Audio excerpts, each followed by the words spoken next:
What's up, YouTube? We're gonna do another video game video today. So, today I wanted to talk about the Nintendo Switch here in 2020.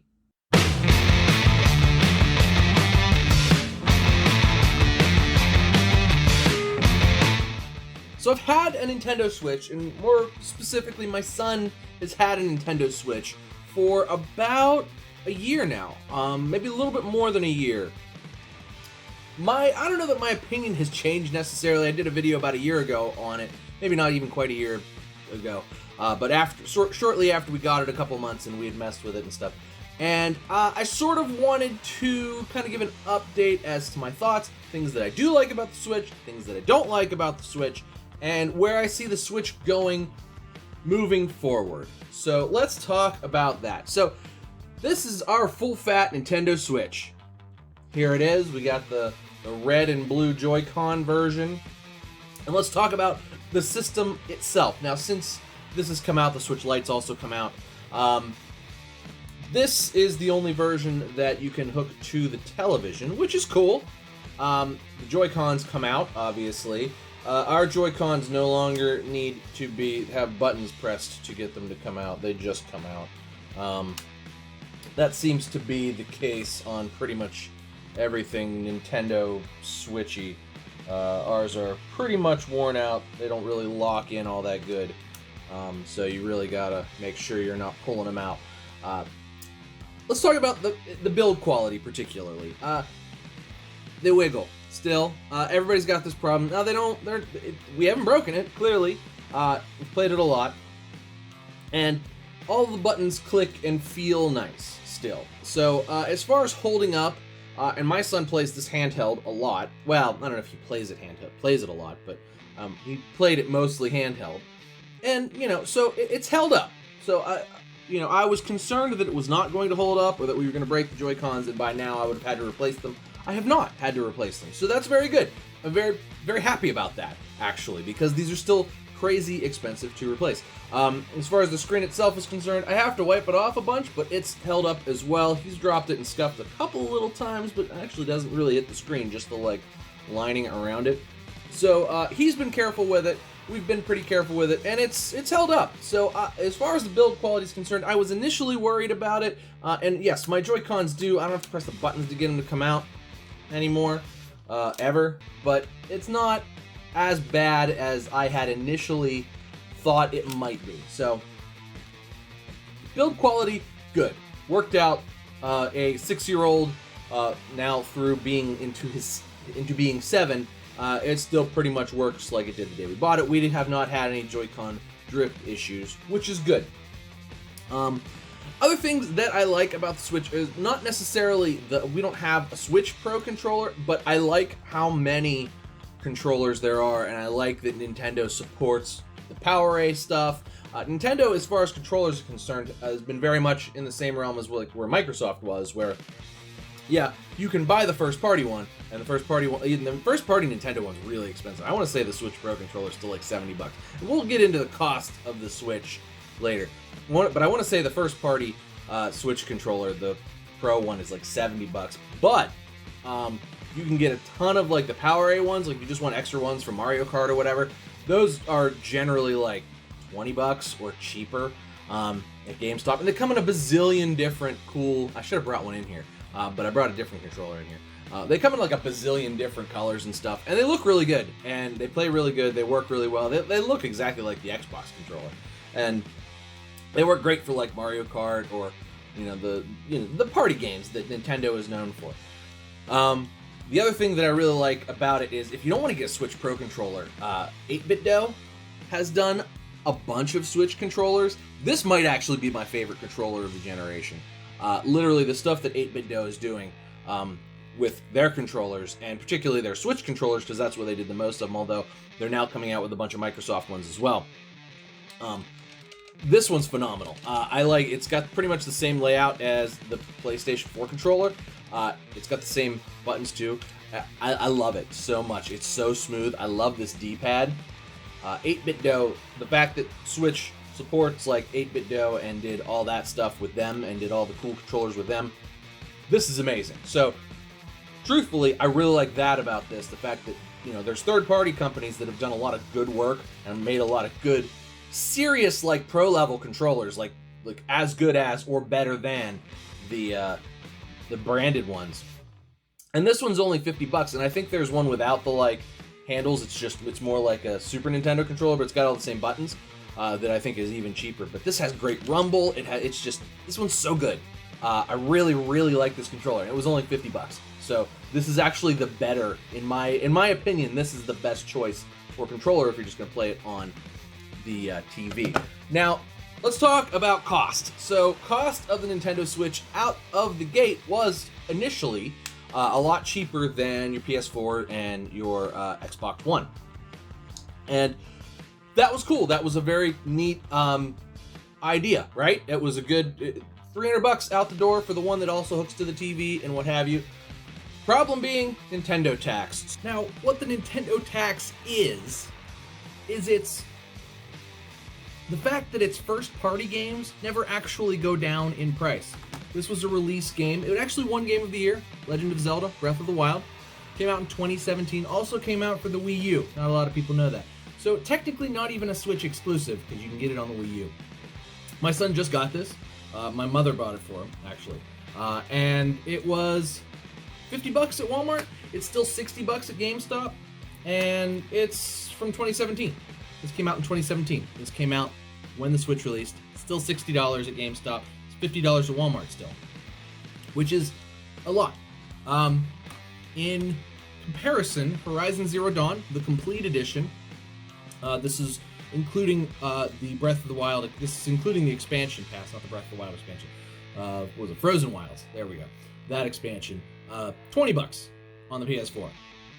$20. Came out in 2017. Both these games were up for Game of the Year. This one actually won Game of the Year, but both of these games were up for Game of the Year. Both of them are great. Big open world games. Very, in my opinion, similar in quality games. Still $50, brand new. It's $55 actually used at GameStop. You can only get it new at Walmart, but it's $50 at Walmart. $20. Now, the PC port did just release. The PC port of this is $50, but it's upgraded and it includes all of the DLC and everything. So I understand that, but this is just one example. Mario, all the Mario games, Mario Maker 2, still $60, brand new. Converse, that came out, I believe, in 2018, late 2018. God of War, which actually won Game of the Year in 2018, $20 also. So that's where the Nintendo tax really comes in, whereas like you can get, AAA titles from 3 years ago for PlayStation or Xbox that are now $10 or $20, where this is still full price. And that's what I mean when I talk about the tax, the additional tax on Nintendo. Not to say this isn't a good game, it is, but it's old and it never comes down in price. Despite, the savings out of the gate, maybe you didn't pay $399 for a PS4 Pro, you paid $299 for the Switch. However, over the cost of like 3 or 4 games, you're gonna already be back in the hole for what that Switch was cheaper for just a lesser console. Hear me out on this one. So I own a Switch, I own a PS4, and I own an Xbox One. I would say that the Switch probably is the one that gets played the least out of the whole household, and that's between my son and I. My son plays video games pretty much every day. I had to buy an extra PS4 because he played my PS4 a lot, and I wanted one in the office anyway, so it was a good excuse. But we primarily play PS4, and then anything else. I play a lot of Xbox One as well, because I like Forza, I like Gears of War, I like, that type of stuff. And I like going back, particularly if, I get a game on a disc cheap, like an old 360 game that I missed or something. I recently just played Spec Ops: The Line, and I did it on my Xbox One. And, so really this is probably the least played console in the house, despite it being the most portable.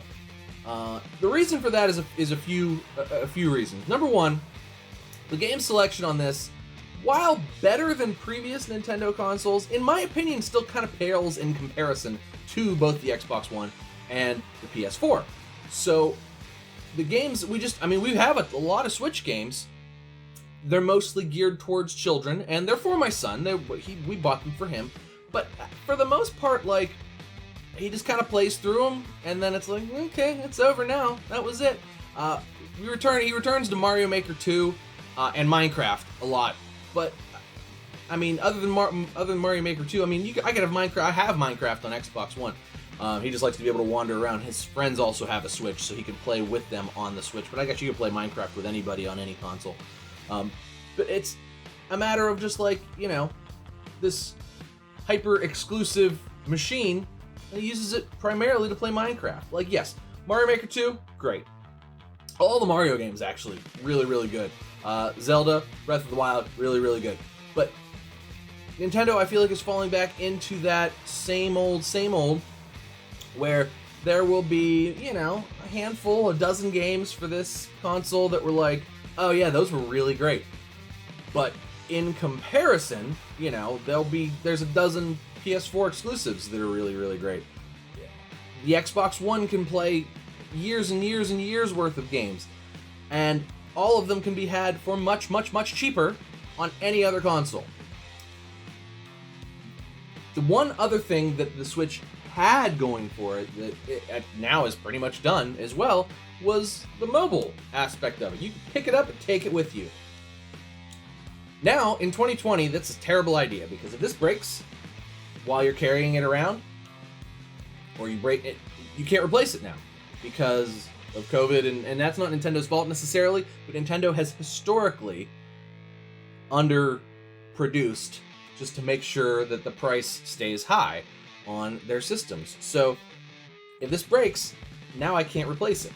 Now, as far as portable playing is, Game Pass Ultimate has a streaming feature on it with like over 100 games. There's 100 games plus on that you can now stream starting the day I'm making this video, but between August 12th through September 15th, whenever you can pick it up, you can now stream games to your Android phone. And you can do it with, you don't need the standard pads here. You can get, this actually will work on it, because it's a Bluetooth controller. Any Bluetooth controller that you can hook to your phone or tablet will work for it. But for my phone, I have the Razer Jungle Cat, which you'll notice looks a lot like Joy-Cons. It's basically the same thing. But this basically turns my phone into a Nintendo Switch, and particularly with Game Pass Ultimate and the streaming, as long as I'm on a decent Wi-Fi network, which in my house I am, and most places I go, my parents' house I am, I can stream games on my phone. Games that the Switch does not have and could not play, I can now stream to my phone and play it with a controller that is just as good, if not better. I kind of like this a lot better, honestly. This was a little expensive, but the new Razer Kishi's cheaper, and there's 1,000 different options. If you have like an Xbox One controller or whatever, or a PS4 controller, that works as well, and there's a dozen options to get for $40 or less on Amazon, including some 8-bit dough options, which, again, wonderful stuff. So as far as the mobile aspect of it is, or as the handheld aspect of it is, it doesn't even do that very well now, because now it's expensive. You have to actually buy the games and take the expensive, hard-to-get piece of hardware out, where, with Xbox now I can just stream it on my phone, play 100 games on my phone, and they're pretty good games too. Like, there's all the Gears stuff, the newest Forzas, good games. And just take it with you, and I don't need tiny little cartridges that cost $60 a piece. I don't need, Joy-Cons that are, if I break these, they're... Now, my phone, your phone's kind of expensive, but it's not, like, I can't call anybody on this. You have your phone with you. I have my phone with me all the time. It's like my yo-yo. I have it with me all the time. And, just throw your little controller in, boom, you're good to go. And more and more, that's going to be the case. GeForce Now does the same thing. So, truthfully, my phone can stream both PC games and Xbox games, just like it's nothing, and it's like a monthly subscription that the GeForce Now subscription. I don't even have to pay for GeForce Now; it's free. But like, I do pay for it because I like the service. I think it's a good idea. So it's like, okay, GeForce, you can have, I think it's $4.99 a month to be able to stream anything, and it's like basically all those free-to-play games, you can stream them to your phone. So it's really cool. Like Dauntless is fun to play. It's fun to stream. Dauntless, it's fun to stream. You know, tons of stuff. You can stream Fortnite. You can do whatever, and it works great. Like, it really does. And I've been playing Hollow Knight a lot too. I have Hollow Knight on Steam, so I can stream Hollow Knight, and it's wonderful as well. You know, I feel like the Switch kind of came out late, which it did, and it was already obsolete kind of when it came out, and it was kind of already also too expensive, and now it's extra obsolete, still extra expensive, can't find it, and there's better options, easier options, cheaper options for just more games. Now, yeah, I will agree that there are some exclusives that this is, you know, great for. But there's going to come a point in time where you've beaten all the worthwhile exclusives, and third-party support just is going to drop off, because that's what happens with Nintendo stuff. Next year, I can't imagine much stuff that is just going to PS5 being ported to Switch ever. The Outer Worlds, they tried to port to Switch, and it was a mess. It might not be a mess anymore, but it was a mess at launch. Frame rates were terrible, looked like crap, and you know, I would expect that to sort of be more the norm for stuff that goes to Switch moving forward. Am I glad that I got this for my son? Yeah. Does he like it? He likes it enough, but you know, it's not. I think this will be the last Nintendo product I buy, because he's way more into playing my PlayStation. He's not so much into Mario or whatever else is on the Switch. And, you know, at this point, why would I throw money at something that, quite frankly, is gimmicky and everything costs more money for? So that's really the problem, is that everything is more expensive for the Switch, and none of it's actually a better experience. So unless it's only on the Switch, I don't buy it for the Switch, because I have everything else. This is the weakest one. It's the one that gets played the least. So I regret getting it now, but at the same time, I don't know if I'd recommend it if you don't already have a PS4 or an Xbox One. But that's my thoughts 1 year into owning a Nintendo Switch. Nintendo Switch in 2020. My thoughts, updated. Probably not that different. Do like some of the games, though. Some of them were all the Mario stuff was really fun, and I do enjoy some Breath of the Wild. So, leave me a comment down below. It's okay. You're allowed to hate on me for not being a Nintendo fanboy. I still own it, though. I still did buy it. Still give Nintendo money. But anyway, thanks for watching, guys. Please make sure you like and subscribe. Cheers to you. I'll see you next time.